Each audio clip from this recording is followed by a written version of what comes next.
Sobat Belajar, bagaimana nih Sobat Belajar kabarnya di rumah? Semoga Sobat Belajar selalu dalam keadaan sehat ya. Dan gimana nih persiapan Sobat Belajar untuk menempuh ujian UTBK? Nah, semoga Sobat Belajar sudah makin mantap lagi karena ujian UTBK udah semakin dekat nih Sobat Belajar.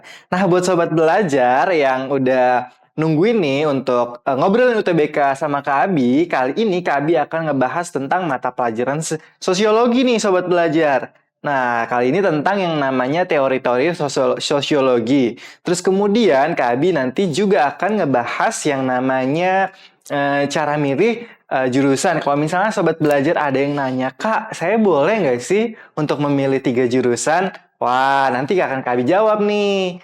Terus di akhir juga Kak Abi akan kasih tahu informasi sama Sobat Belajar semua di rumah untuk memilih jurusan sosiologi. Kira-kira ada di kampus mana aja ya? Terus apa yang dipelajari, dan peluang kerjanya seperti apa. Oke deh Sobat Belajar, untuk daripada berlama-lama lagi, Sobat Kak Abi akan langsung aja nih kasih tahu Sobat Belajar semua untuk yang ini. Mau pilih 3 jurusan, apakah bisa Kak? Nah, sebelum itu Kak Abi akan kasih tahu dulu nih ke Sobat Belajar semua. Kira-kira kalau kita memilih jurusan itu, poin-poin apa aja sih yang harus diperhatikan? Nah, Sobat Belajar, ini dia poin-poin kalau misalnya Sobat Belajar mau milih jurusan nih. Kak Abi akan jelasin satu-satu kepada Sobat Belajar semua. Nah, yang pertama, kalau misalnya memilih prodi. Nah, Sobat Belajar sebelum memilih prodi, Sobat Belajar harus tahu dulu nih, kalau misalnya Sobat Belajar itu bebas untuk memilih program studi yang Sobat Belajar inginkan. Jadi seperti di pertemuan sebelumnya nih, Kak Abi sudah ngebahas yang namanya, kalau misalnya Sobat Belajar diberikan kebebasan untuk memilih program studi yang memang Sobat Belajar pengen. Jadi pilihan yang benar-benar Sobat Belajar impikan dan kemudian pilihan yang secondnya. Jadi pilihan yang Sobat Belajar impikan tapi yang keduanya. Jadi kalau misalnya bebas nih maksudnya gimana nih Kak? Nah, jadi kalau misalnya memilih perguruan tinggi ini boleh bebas. Jadi Sobat Belajar boleh memilih jurusan di mana aja dan di kampus mana aja. Misalnya, Kak Abi kasih contoh ya. Sobat Belajar memilih pilihan pertama, Sobat Belajar memilih jurusan di kita kan sejarah, kita kan anak IPS ya, berarti Kak Abi ngambil contohnya IPS. Misalnya Sobat Belajar pengennya ngambil hubungan internasional UI. Nah, terus kemudian pilihan keduanya hubungan internasional UGM. Nah, itu boleh Sobat Belajar. Jadi jurusan yang sama tapi kampusnya berbeda, itu boleh. Jadi HI-UI ataupun HI-UGM, itu boleh ya Sobat Belajar. Nah, terus kalau misalnya Sobat Belajar mau milih jurusan satu kampus aja, misalnya, wah aku pengen deh, udah impian banget punya jaket kuning, atau misalnya pengen kuliah di UI. Nah, Sobat Belajar misalnya milih yang pertama hubungan internasional UI, terus kemudian pilihan yang kedua yang nilainya jauh lebih rendah, misalnya sastra Belanda UI. Wah, kira-kira boleh nggak ya? Boleh banget Sobat Belajar. Jadi Sobat Belajar boleh memilih jurusan mana aja dan di kampus mana aja sesuai passion dan sesuai cita-cita Sobat Belajar semua. Kayak gitu. Nah, yang selanjutnya, tips berikutnya adalah yang tadi ini, boleh memilih prodi dari rumput ilmu yang berbeda. Nah, ini yang tadi Kak Abi bilang nih, jadi kalau misalnya ambilnya hubungan internasional UI, berarti boleh ngambil hubungan internasional di UGM, seperti itu. Atau kalau misalnya mau tetap di UGM, ngambilnya misalnya Sobat Belajar mau ngambil ekonomi UGM. Nah, terus kemudian Sobat Belajar juga ngambil di sosiologi UGM. Nah, itu boleh Sobat Belajar. Jadi satu kampus, satu jurusan yang berbeda boleh, atau jurusan yang sama di kampus yang berbeda, itu juga boleh. Oke Sobat Belajar, langsung aja ke tips yang berikutnya kalau Sobat Belajar pengen milih yang namanya jurusan untuk UTBK. Nah, yang ketiga ini adalah urutkan prodi berdasarkan prioritas nih. Wah, yang ini Kak Abi sudah sering banget nih untuk nyampein ke Sobat Belajar semua. Jadi kalau misalnya program studi ini dipilih berdasarkan prioritas Sobat Belajar semua. Jadi misalnya Sobat Belajar prioritasnya pengen apa nih? Impian Sobat Belajar apa? Sobat Belajar pengen milih masuk kuliah di mana? Nah, biasakan nomor 1 itu adalah yang benar-benar Sobat Belajar impikan atau yang memang sudah Sobat Belajar kuasain, seperti itu. Nah, kemudian pilihan yang kedua, nah di second option ini Sobat Belajar boleh memilih jurusan yang nilainya jauh lebih kecil atau peluangnya lebih kecil, peluangnya lebih banyak diterimanya seperti itu. Terus kemudian jurusannya yang kurang peminatnya seperti itu. Nah, itu juga boleh. Jadi usahakan disusun berdasarkan prioritas sobat belajar semua. Oke. Berikutnya, Kak Abi akan kasih tahu yang namanya ini, portofolio. Jangan lupa nih sobat belajar yang pengen kuliah di jurusan-jurusan seni atau di jurusan ilmu keolahragaan. Nah, itu wajib banget sobat belajar buat ngumpulin yang namanya portofolio. Di pertemuan sebelumnya, Kak Abi sudah jelasin apa itu portofolio, gimana cara bikinnya, dan kontennya apa aja. Nah, itulah portofolio. Jangan lupa buat milih-milih yang jurusan seni. Kalau misalnya seni apa aja Kak? Macem-macem nih sobat belajar. Misalnya seni musik, kemudian seni peran, terus kemudian seni tari, seni rupa, desain, kriya, dan lain sebagainya. Kayak gitu ya sobat belajar. Oke, kita akan lanjut ke tips yang terakhir. Nah ini dia. Misalnya dia nanya nih Kak, saya boleh nggak sih buat memilih 3 jurusan? Saya kan misalnya pengen 3 kampus yang berbeda. Saya pengen ada di Pulau Sumatera, misalnya saya pengen di USU, Universitas Sumatera Utara, atau misalnya terus kemudian saya pengen di Jakarta juga, berarti saya pengen di UI, ataupun saya pengen di Jogja Kak, berarti di UGM. Nah itu 3 kampus yang berbeda. Gimana nih kira-kira? Jadi, sobat belajar tidak diperkenankan untuk memilih 3 jurusan nih, sobat belajar. Jadi, sobat belajar hanya diberikan kesempatan untuk memilih 2 jurusan saja yang benar-benar sobat belajar impikan kayak gitu. Jadi, kalau misalnya ada yang nanya lagi, Kak, aku pengen milih 3 jurusan, apakah bisa?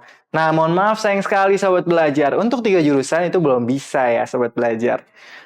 Itu dia. Gimana sih caranya untuk memilih program studi? Nah, sekarang nih Kak Abi di sini mau ngejelasin materi sosiologi nih atau misalnya teori-teori yang sering keluar di dalam UTBK mata pelajaran sosiologi. Kira-kira apa ya? Nah, teori-teorinya yang perlu sobat belajar ketahuin ini ada banyak sekali sobat belajar. Nah, tapi sobat belajar nggak semuanya harus dipelajarin secara detail, tapi sobat belajar wajib tahu nih. Nah, ini dia. Kak Abi akan kasih tahu teori-teorinya. Jadi, sobat belajar nantinya di mata pelajaran sosiologi yang diujikan pasti ada teori-teori yang keluar seperti misalnya teori tentang sistem, kemudian jejaring, konsumsi, teori pembangunan, teori ketergantungan, teori globalisasi, teori feminisme, nah kayak gitu. Jadi terus kemudian kritis, postmodern, postmultikulturalisme, kayak gitu. Jadi konflik. Nah, ini adalah teori-teori yang nantinya sobat belajar akan pelajari, yang akan keluar nih di yang namanya ujian UTBK tuh sobat belajar.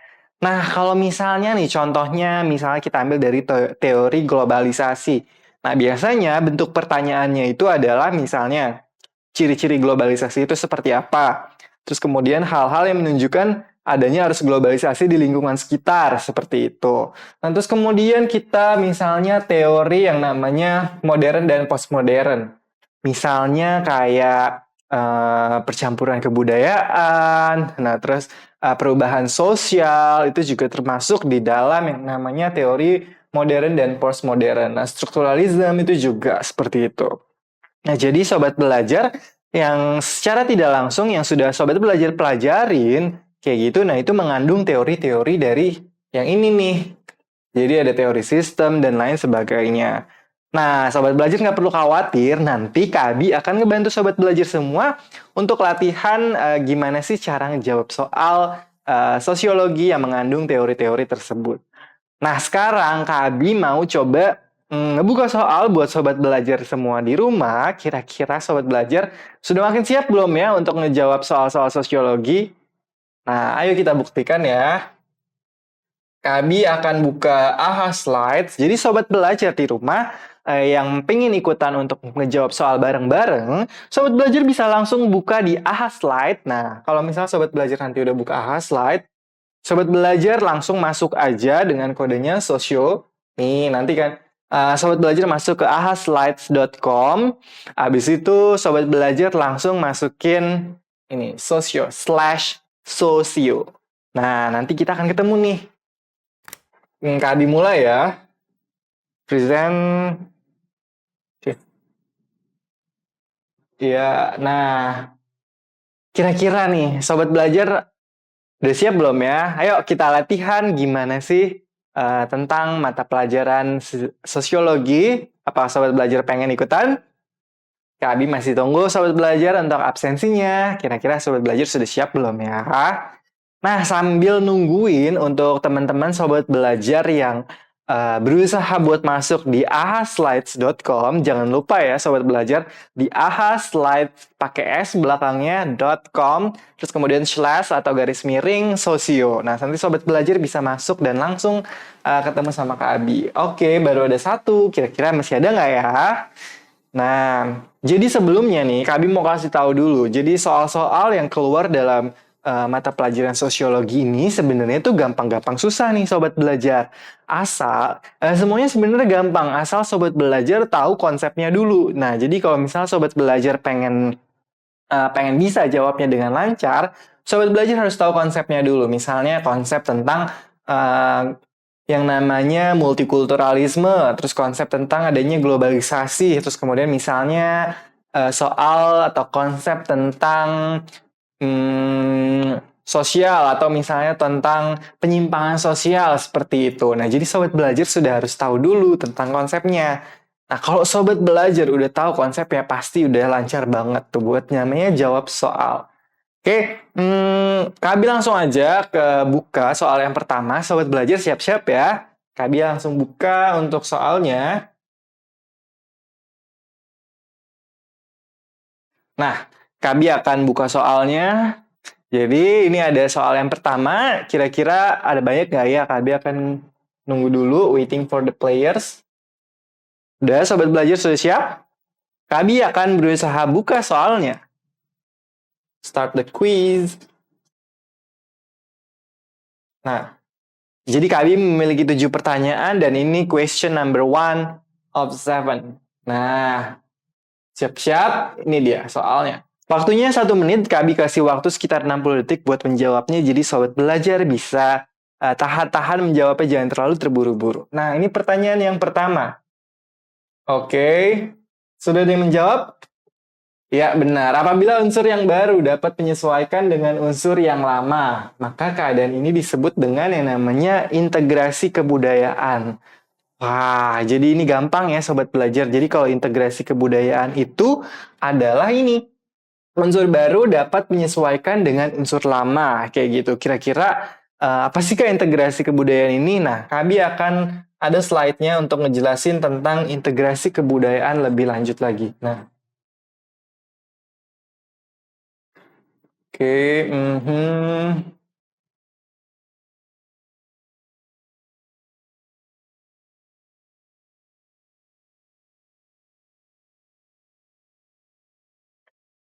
Nah, jadi ini dia.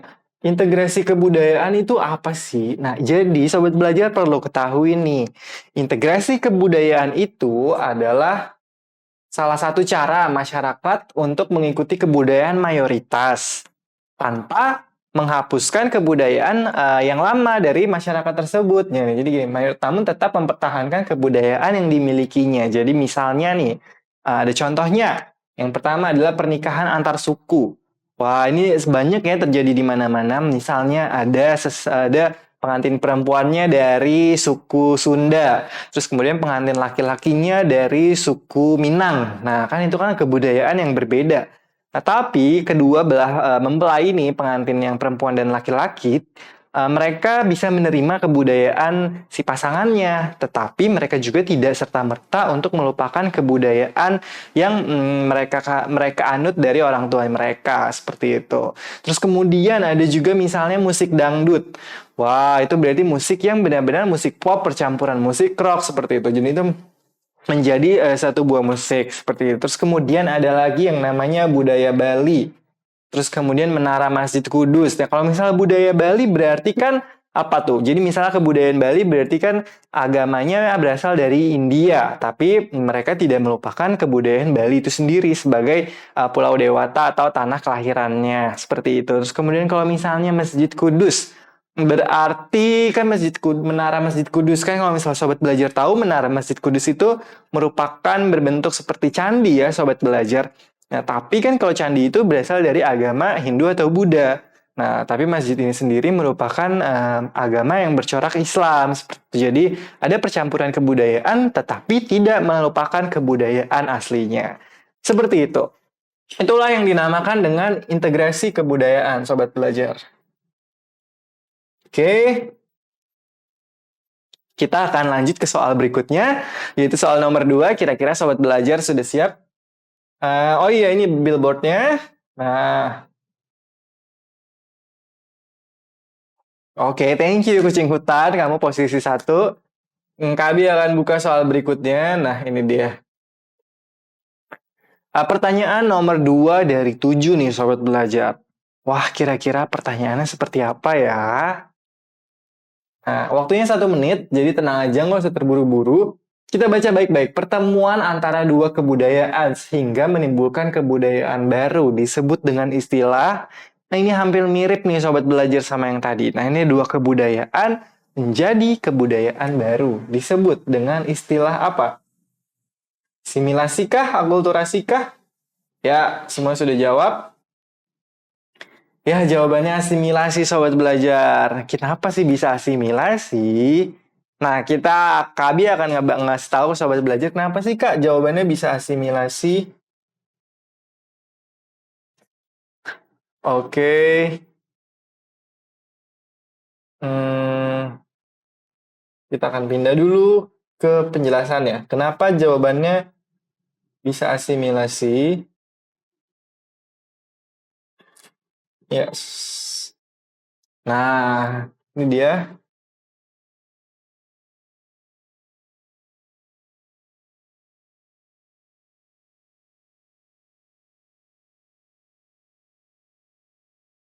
Nah, jadi Sobat Belajar harus tahu dulu nih pengertian dari masing-masing yang namanya kayak misalnya asimilasi, akulturasi, atau aglamasi. Jadi ketiga ini hampir mirip nih ketiganya Sobat Belajar. Jadi Sobat Belajar harus benar-benar tahu tentang perbedaannya. Jadi kalau misalnya akulturasi di sini, akulturasi adalah nih dia proses sosial akibat akibat apa individu atau kelompok dengan budaya asing. Nah, unsur budaya asing tersebut lambat laun diterima oleh mereka. Di sini ada yang harus dinotis, namun tidak meninggalkan budaya aslinya masyarakat bersangkutan. Nah, itu yang kulturasi. Kemudian yang kedua, asimilasi. Jadi penyesuaian diri terhadap kebudayaan dan pola-pola perilaku tertentu yang secara ilmiah. Asimilasi artinya penggabungan dua kebudayaan berbeda sehingga membentuk budaya baru serta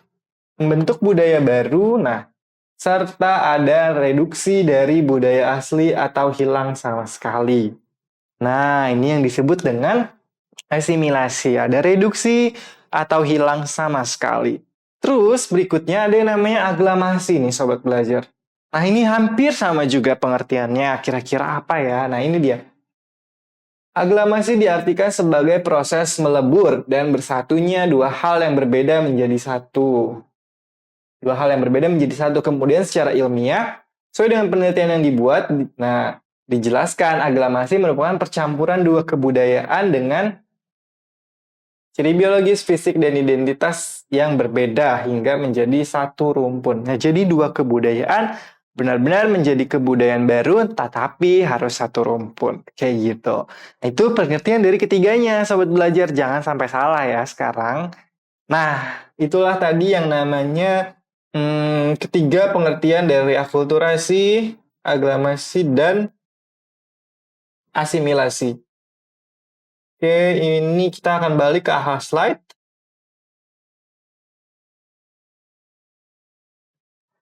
Mhm.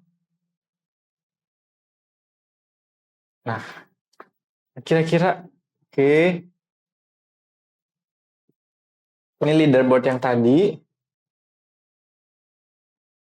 Ya, masih kucing hutan yang paling tinggi nilainya. Oke, sekarang kita akan lanjut ke pertanyaan berikutnya nih, Sobat Belajar.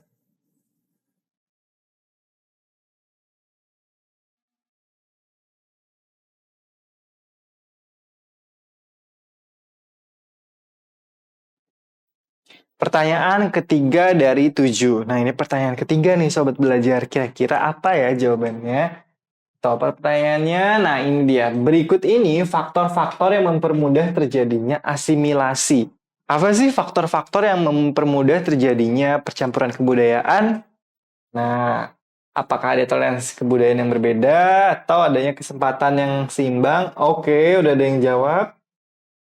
Ya, jadi ternyata nih Sobat Belajar, pertanyaan isinya adalah tentang sikap etnosentrisme. Jadi kalau misalnya Sobat Belajar ditanya tentang yang namanya faktor yang mempermudah terjadinya asimilasi, Sobat Belajar harus lihat kata kecuali.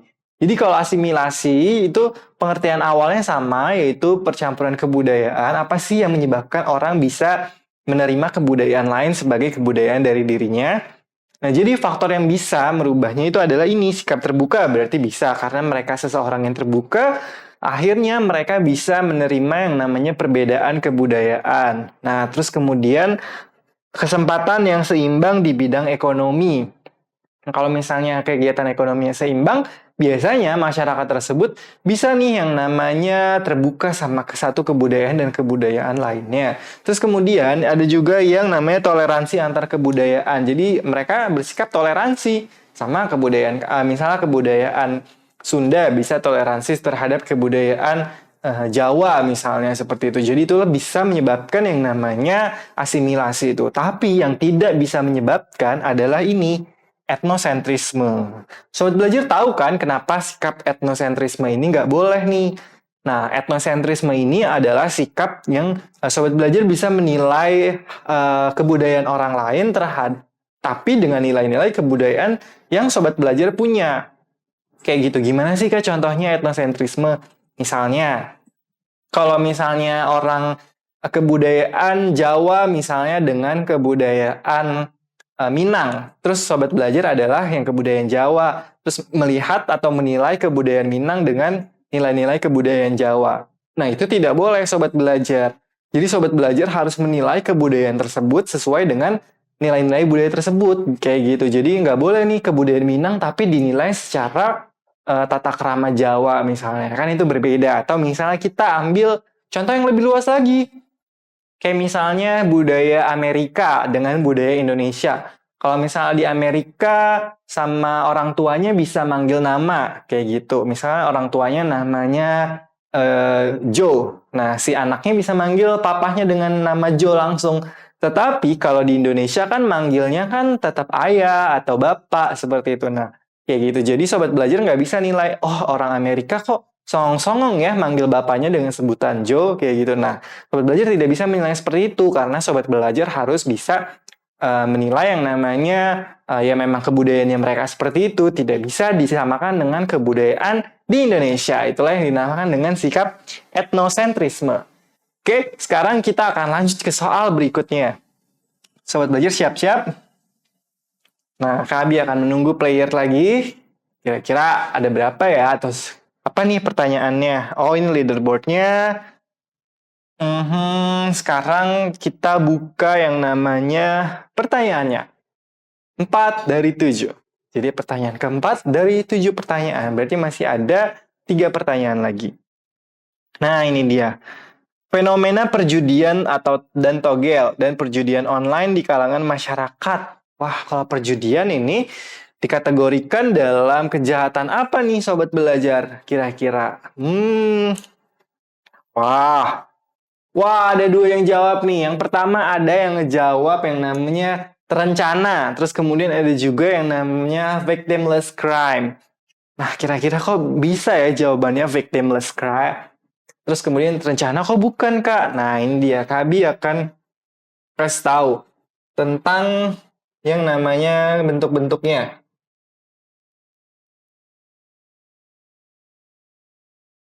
Oke.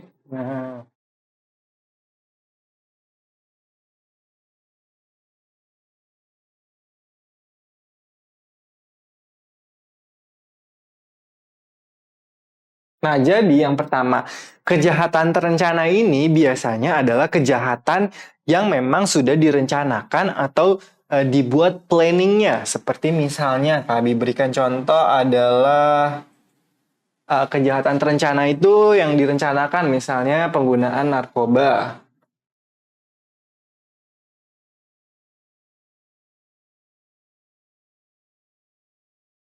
Terus kemudian pencurian. Nah, kalau victimless crime artinya kejahatan yang tidak ada bentuknya atau tidak ada korbannya nih sobat belajar. Jadi kayak tadi misalnya judi seperti itu kan itu tidak ada korbannya. Jadi victimless crime ini adalah kejahatan yang tidak ada korbannya.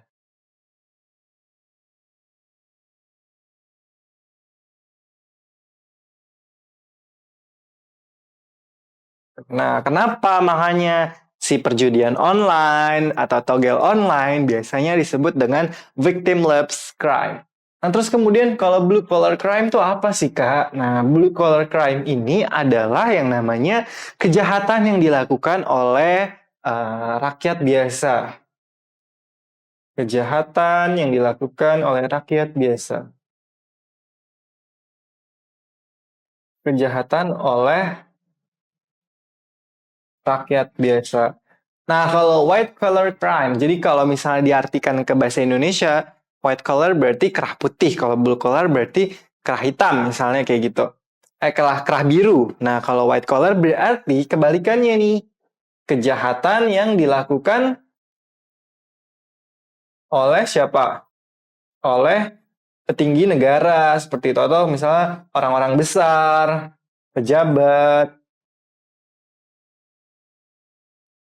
petinggi negara.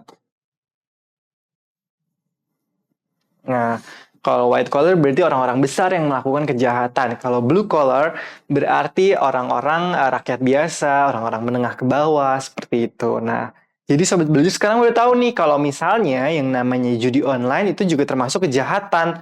Mungkin kejahatan yang tidak ada korbannya, seperti itu. Oke, sekarang kita akan lanjut ke soal berikutnya. Soal yang kelima, Sobat Belajar. Soal yang kelima kira-kira apa ya soalnya? Nah, kita akan buka leaderboardnya dulu. Oke, kucing hutan melaju ya di 1158. Wah, nilainya udah 1000-an. Terus kemudian Santi nilainya masih 0. Apa-apa. Dan ini adalah pertanyaan kelima dari 7 pertanyaan. Kira-kira apa ya pertanyaannya? Oke, Sobat Belajar bisa langsung siap-siap. Ini dia, jadi pertanyaannya adalah berikut ini adalah ciri khas masyarakat modern nih. Jadi kalau misalnya Sobat Belajar tahu ada yang namanya masyarakat modern, itu ciri-cirinya apa nih Sobat Belajar? Apakah yang pola pikirnya rasional tuh yang namanya masyarakat modern, atau yang cenderung realistis? Atau misalnya hubungan peranan berdasarkan yang namanya kekeluargaan. Nah, terima kasih yang sudah jawab. Oh, ada 3 yang ngejawab. Oke. Ternyata ada 1 yang benar nih, Sobat Belajar. Jadi kita lihat di sini. Kenapa ya? Wah, hubungan... Jadi karena di sini ada kata kecuali. Nah, Sobat Belajar harus ingat kata-kata kecualinya. Nah, jangan kejebak, Sobat Belajar. Hubungan peranan berdasarkan kekeluargaan. Yang ini keluarga kecil. Nah, kalau misalnya masyarakat modern itu, biasanya orang-orang atau masyarakat yang pola pikirnya sudah modern, keluarganya adalah keluarga kecil nih, misalnya yang mengikuti program pemerintah, atau misalnya 2 anak cukup, berarti kan dia keluarga kecil. Nah, itu keluarga yang modern, seperti itu. Terus kemudian keluarga modern apalagi sih, Kak, ciri-cirinya? Nah, ini dia. Status sosial berdasarkan prestasi pekerjaan. Jadi kalau misalnya kerjaannya bagus, misalnya kerjaannya ayahnya misalnya sebagai director utama perusahaan swasta, wow. Terus kemudian yang tetangganya adalah misalnya cuman ini sebagai pedagang asongan biasa. Nah, itu bisa menandakan status sosialnya berbeda. Nah, itu ciri-ciri masyarakat modern biasanya seperti itu. Terus kemudian ada juga yang cenderung realistis. Nah, masyarakat modern biasanya tidak percaya sama yang namanya hal-hal yang tabu seperti itu. Makanya mereka menganggap atau mereka lebih percaya sama hal-hal yang real, yang realistis. Nah, di sini ada kata kecualinya nih. Nah, hubungan berdasarkan kekeluargaan. Nah, enggak ya, jadi kalau misalnya hubungan tetangga ini biasanya kalau di masyarakat modern nggak ada tuh rasa kekeluargaan, biasanya seperti itu. Makanya dia bisa diisi hubungan peranan berdasarkan kekeluargaan itu salah atau yang kecuali. Kayak gitu sahabat belajar. Nah kita lihat nih, Kak Abi juga sudah nyiapin jawabannya tadi. Nah ini dia. Oke.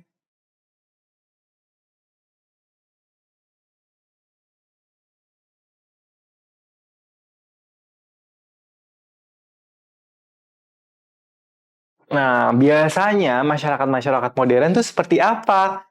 Nah, ini dia Kak Abi ada nih. Jadi kondisi masyarakat biasanya lebih beragam atau heterogen. Tuh, masyarakat modern biasanya lebih heterogen, lebih beragam namanya.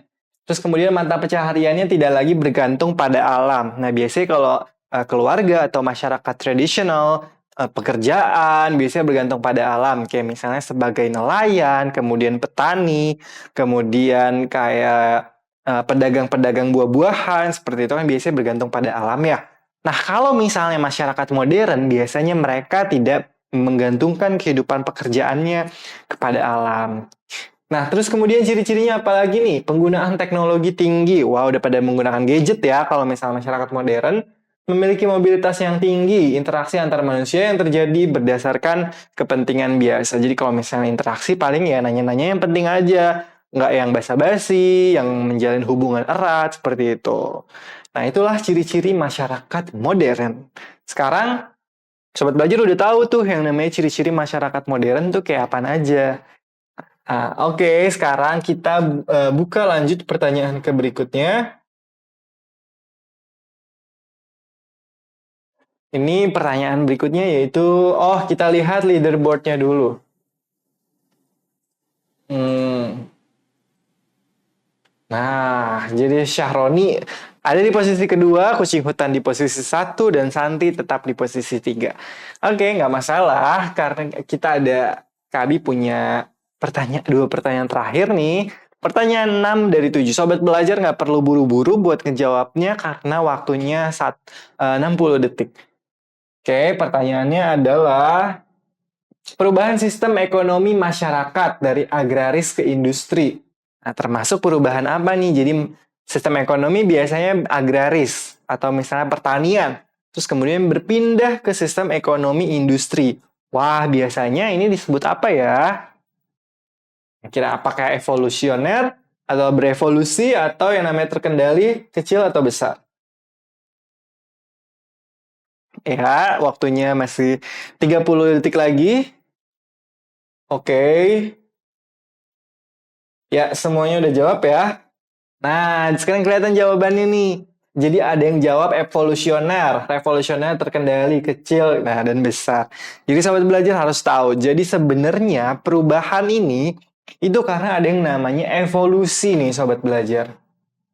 Nah, jadi kenapa sih ada yang namanya perubahan atau misalnya perubahan dari yang namanya mata pencarian ekonominya sebagai agraris, nuansanya agraris, terus berpindah kepada industri. Nah, biasanya hal ini dikarenakan yang namanya modernisasi tadi. Nah, tapi perpindahan ini tuh yang namanya dengan perubahan evolusioner. Jadi mereka berevolusi. Kalau misalnya agrarisnya biasanya secara tradisional, terus kemudian sekarang panennya sudah bisa pakai mesin.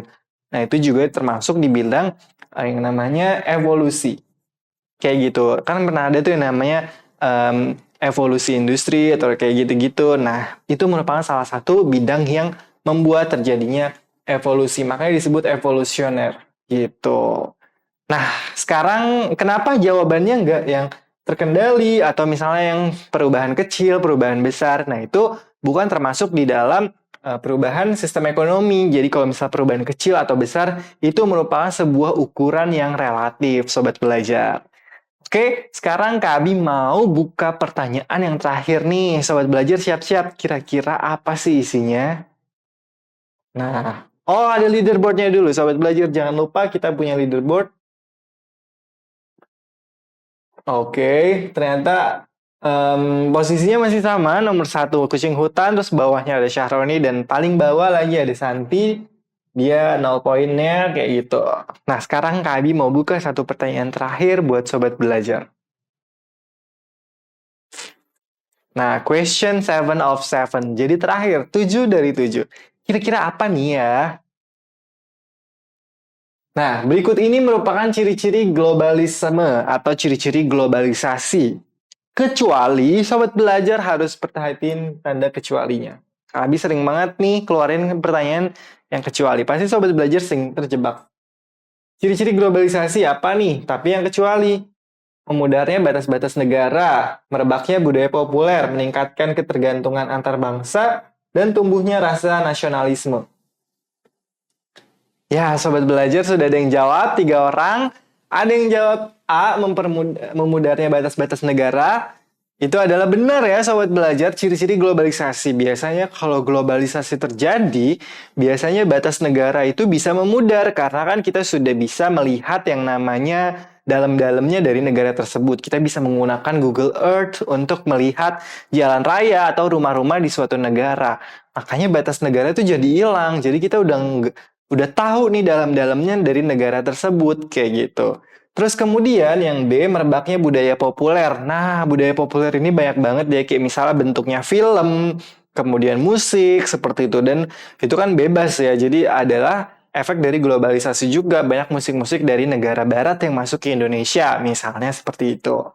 Nah, terus yang C adalah meningkatnya ketergantungan antar bangsa. Nah, ini juga bener nih sobat belajar, kayak misalnya orang-orang Indonesia suka banget nonton film-film Hollywood, berarti film-film dari Amerika. Kan kita jadi bergantung ya, sangat suka dengan film-film orang-orang Amerika. Nah, itu bisa menjadi ketergantungan untuk Indonesia.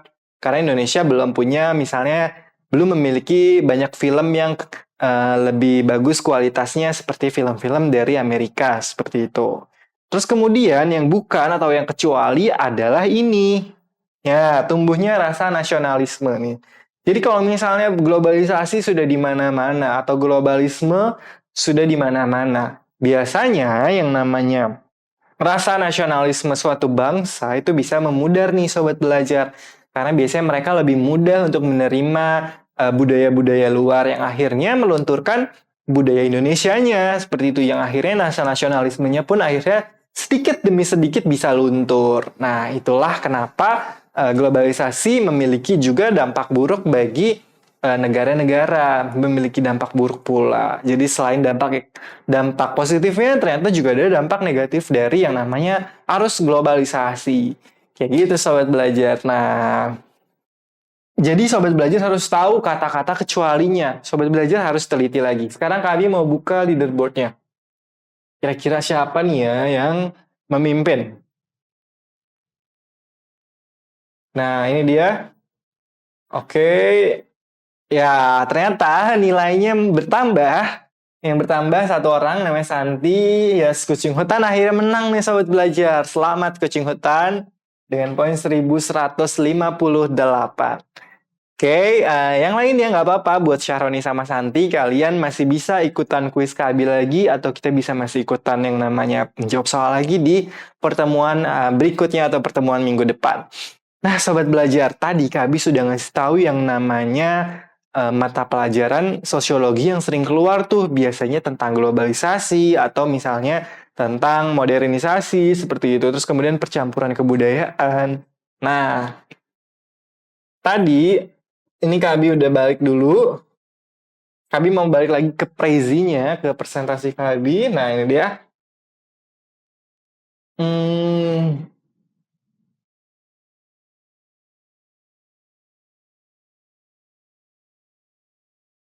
Nah, kita buka teori. Oh ya, ini yang tadi yang terakhir nomor 7. Nah, ini Kak Abi mau ngebahas lagi yang tentang globalisasi yang tadi. Nah, jadi kenapa sih globalisasi ini memiliki 2 dampak? Nah, ciri-cirinya gimana? Nah, ini Kak Abi akan kasih tahu ciri-cirinya kepada sobat belajar semua, ciri-ciri dari globalisasi.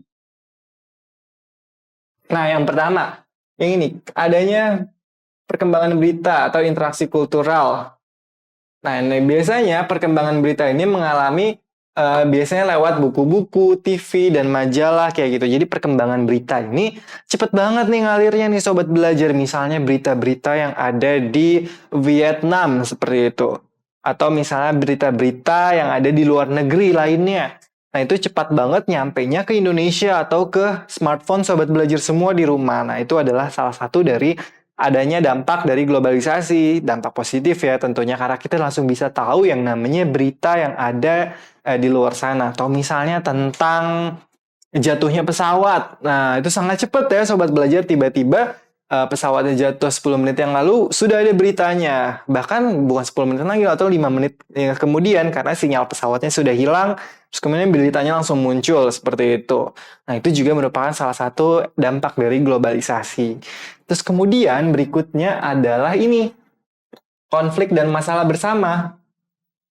Nah, biasanya satu dunia atau satu universe itu memiliki dampak atau masalah yang bersama. Jadi masalah sosial, biasanya masalah lingkungan, kayak misalnya tentang penebangan hutan, kayak gitu, Save Our Earth, atau misalnya tentang sampah yang ada di laut, seperti itu. Dan itu biasanya menjadi isu-isu dunia yang menjadi masalah bersama tuh Sobat Belajar. Nah, itulah juga dari ciri-ciri adanya globalisasi itu. Terus kemudian, ini adanya aktivitas interaksi dan pertukaran budaya. Nah, tanpa kita sadari di sini, adanya pertukaran budaya tanpa kita sadari, kayak gitu. Misalnya tentang budaya, kan kalau di Indonesia budaya bikinian kan masih dianggap tabu misalnya, tapi karena ada pertukaran budaya di era globalisasi, kita sekarang jadi kalau ngelihat orang-orang yang bikinian kayak sudah biasa ya Sobat Belajar, karena kan kita sudah, karena yang namanya globalisasi itu sudah masuk nih, sudah merebak di lingkungan sekitar kita semua. Misal kita buka handphone, smartphone aja, banyak banget selebgram yang misalnya pakai bikini. Wah, jadi kan kita lama-kelamaan sudah biasa sama yang namanya budaya dari luar atau budaya dari Amerika seperti itu. Nah, kayak gitu. Jadi budaya-budaya yang tanpa kita sadari, lama-kelamaan bisa kita terima tuh Sobat Belajar. Oke, sekarang yang berikutnya yang namanya adanya perubahan perkembangan ekonomi global di seluruh dunia, termasuk perdagangan dan ekspor impor. Jadi, kalau misalnya perubahan perdagangan seluruh dunia, itu juga bisa mempengaruhi misalnya perubahan perdagangan di satu negara A. Nah, hal ini juga bisa mempengaruhi ekonomi atau perdagangan di negara B, C, dan D. Jadi satu negara bisa mempengaruhi perekonomian di negara-negara lainnya. Itu adalah salah satu contoh yang namanya globalisasi sudah merebak tuh Sobat Belajar, kayak gitu. Nah, kemudian yang terakhir ini adalah perubahan kemajuan perkembangan teknologi di segala aspek. Nah, terus yang tidak mengenal ruang dan waktu serta tanpa bisa dicegah siapapun. Nah, ini juga termasuk dampak positif, bisa mengandung dampak positif dan negatif nih Sobat Belajar. Jadi perkembangan teknologi yang semakin lama semakin maju, namun tidak terkontrol perkembangannya seperti itu. Jadi kayak misalnya yang tadi Google Earth. Di sisi lain si Google Earth ini bisa menunjukkan kepada kita untuk mencari jalan atau melihat peta seperti itu. Tapi di suatu sisi ini juga memiliki dampak negatif. Jadi semua orang bisa ngelihat dalam-dalam atau gang-gang kecil di depan rumah kita, atau misalnya seluk-beluk dari negara kita seperti itu bisa dilihat sama negara-negara lainnya. Jadi kayak seperti tidak ada batas antar satu negara dengan negara lainnya. Itulah tadi ciri-ciri dari yang namanya globalisasi di dunia ini atau globalisasi yang ada pada era sekarang tuh Sobat Belajar. Nah, sebagai sobat belajar yang cerdas, sudah seharusnya kita sudah bisa membedakan yang namanya kalau ini tuh buruk dan ini baik yang bisa kita terima. Kayak gitu. Oke. Sekarang Kak Abi akan lanjut sama segmen berikutnya. Kira-kira apa ya? Nah, di segmen berikutnya ini, Kak Abi mau kasih tahu Sobat Belajar semua, kalau misalnya Sobat Belajar semua pengen kuliah di jurusan sosiologi. Wah, kira-kira kalau misalnya aku kuliah di jurusan sosiologi, aku harus belajar apa ya? Nah, Kak Abi akan menjawab kebimbangan Sobat Belajar semua. Jadi kalau misalnya Sobat Belajar ada yang pengen menempatkan pilihan keduanya di sosiologi, atau misalnya menempatkan pilihan pertamanya di sosiologi, kira-kira mereka mempelajari apa ya? Atau kira-kira kuliahnya di mana? Nah, ini dia. Yang pertama adalah kehidupan kampusnya nih Sobat Belajar. Ya, jadi di kehidupan kampus ini, Sobat Belajar apa sih yang Sobat Belajar rasa? Jadi kalau misalnya Sobat Belajar nantinya kuliah di jurusan sosiologi, kehidupan kampusnya sama kayak Sobat Belajar kuliah di kehidupan kampus di jurusan yang lainnya. Ya, Sobat Belajar akan mengalami yang namanya ospek di setiap jurusan. Tapi sekarang kita membilangnya bukan ospek ya, misalnya ada yang namanya pengenalan akademik, seperti itu. Nah, terus kemudian Sobat Belajar bisa lanjut ngikutan yang namanya UKM-UKM, atau bisa juga ikutan yang namanya organisasi di jurusan. Biasanya itu namanya himpunan mahasiswa jurusan atau keluarga mahasiswa sosiologi kampus apa gitu. Nah, Sobat Belajar bisa mengikuti itu semua. Terus nanti Sobat Belajar juga ada yang namanya magang atau KKL atau KKN seperti itu. Nah, inilah dia kira-kira kita buka nih. Kalau misalnya kuliah di jurusan sosiologi, yang dipelajarin apa sih sama anak-anak sosiologi? Ya tentunya kalau misalnya Sobat Belajar kuliah di jurusan sosiologi, yang akan dipelajarin itu adalah sosiologi semua. Kayak misalnya ini, sosiologi organisasi, terus kemudian sosiologi keluarga. Nah, terus ada lagi sosiologi industri, gender, ekonomi, hukum, ada juga pedesaan, perkotaan, sosial, pranata sosial, analisa sosial, masalah sosial, stratifikasi sosial, terus kesejahteraan sosial. Nah, jadi biasanya kalau ya sosiologi berarti ya adalah ilmu yang berhubungan sama sosial. Jadi ilmu yang berhubungan dengan manusia dan lingkungan seperti itu. Nah, berarti kita juga harus mempelajari tentang semua permasalahan lingkungan, kemudian aspek-aspeknya, terus kemudian faktor-faktornya apa saja. Nah, terus kemudian dari psikologinya, dari hukumnya juga kita akan mempelajarinya tuh Sobat Belajar. Nah, jadi inilah yang akan Sobat Belajar sebagian yang akan dipelajari. Jadi biasanya tergantung kampusnya nih. Ada yang kampus yang mewajibkan mata kuliah lainnya, kayak misalnya mata kuliah wajib jurusan, atau mata kuliah wajib fakultas, atau mata kuliah wajib universitas. Nah, biasanya kalau mata kuliah wajib universitas, mata kuliah ini digabungkan sama misalnya mata kuliah agama, terus kemudian mata kuliah bahasa Indonesia, bahasa Inggris, seperti itu. Terus kemudian ada juga yang namanya tentang kebudayaan seperti itu. Jadi tergantung kampus-kampus Sobat Belajar semua. Biasanya mata kuliah itulah yang disediakan oleh yang namanya kampus. Kalau misalnya berarti kampus pendidikan, biasanya ada yang namanya mata kuliah pengantar ilmu pendidikan kayak gitu. Terus misalnya ada juga yang namanya psikologi pendidikan kayak gitu. Terus ada juga yang namanya psikologi pembangunan. Jadi tergantung dari kampus mana yang Sobat Belajar nantinya pilih kayak gitu. Oke. Itulah yang dipelajari sama Sobat Belajar semua kalau misalnya Sobat Belajar pengen kuliah di jurusan sosiologi. Sekarang kita akan lihat nih daftar kampusnya. Wah, kampus mana aja ya yang ada jurusan sosiologinya? Nah, ini dia. Kampus apaan aja yang ada jurusan sosiologinya. Nah, kalau misalnya Sobat Belajar ngelihat gambar yang ada di samping Kak ini, berarti Sobat Belajar langsung tahu dong ini adalah lambang kampus apa. Jadi Sinar Majapahit ini adalah lambang kampus UGM ya Sobat Belajar. Jadi Universitas Gadjah Mada yang ada di Yogyakarta dia memiliki jurusan sosiologi. Nah, jurusan sosiologi yang ada di UGM ini, for your information, jadi adalah jurusan sosiologi pertama yang ada di Indonesia nih Sobat Belajar. Nah, termasuk salah satu jurusan sosiologi tertua yang ada di kampus-kampus di Indonesia. Nah, terus kampus apa lagi selain UGM? Yang pertama ada UI. Nah, Sobat Belajar bisa milih UI buat kampus impian Sobat Belajar yang pengen kuliah di jurusan sosiologi. Biasanya ini adalah kampus dengan fakultasnya. Kalau misalnya jurusan sosiologi berarti di FISIP nih Sobat Belajar tuh. Dia biasanya kalau FISIP itu makaranya warna orange. Kayak gitu. Terus kemudian kampus yang ada jurusan sosiologinya lagi ada di Unpad. Nah, Sobat Belajar yang anak-anak Bandung nih, kalau pengen masuk jurusan sosiologi, biasanya Sobat Belajar bisa langsung tuh milih yang namanya Universitas Padjadjaran. Nah, terus kemudian berikutnya ada yang namanya Universitas Airlangga, juga ada jurusan sosiologinya. itu di Fakultas Ilmu Sosial dan Ilmu Politik, itu pasti ya. Kalau misalnya jurusan sosiologi, berarti ada di FISIP, Ilmu Sosial dan Politik. Dari katanya aja deh, Fakultas Ilmu Sosial dan Ilmu Politik. Oke, ini di Universitas Erlangga ada ya. Terus kemudian Universitas Brawijaya.